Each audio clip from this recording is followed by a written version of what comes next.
panique. Je m'étais installée à Casablanca, boulevard d'Anfa. L'appartement de 4 grandes pièces, trop vaste pour une femme seule, me faisait ressentir péniblement l'absence d'Yvan, à laquelle il me semblait ne pouvoir jamais m'habituer. Au fil des jours, mes aspirations spirituelles commençaient à sortir de leur engourdissement et devenaient de plus en plus exigeantes. Je ne savais comment les satisfaire. Mes lectures ne me suffisaient plus. Elles n'étaient qu'une préparation indispensable, mais insuffisante pour l'acquisition de la connaissance, qui était l'objet de ma quête. J'éprouvais un désir ardent de trouver un guide éclairé, un maître, pour me diriger dans la voie. Mais où et comment le trouver?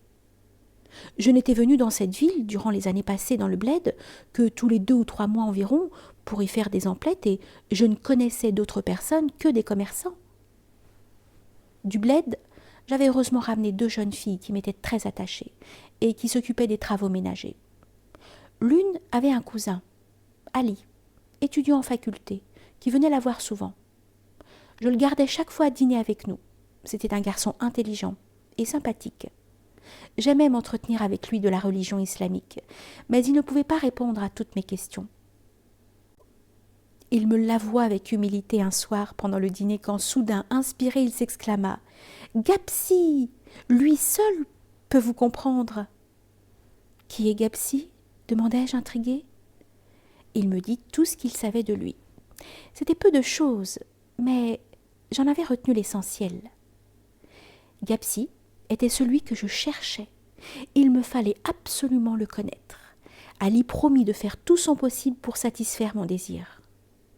Le dîner terminé, nous allâmes voir un film hindou. Arrivés au cinéma, Ali nous laissa seuls, Amina et moi, pour aller prendre les places.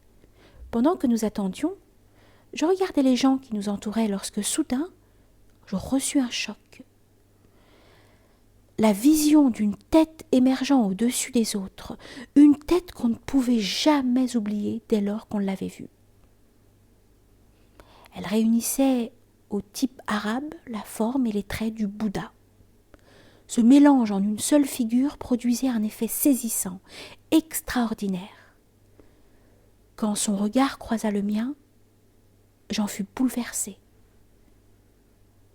Ali revint alors, et nous gagnâmes nos places.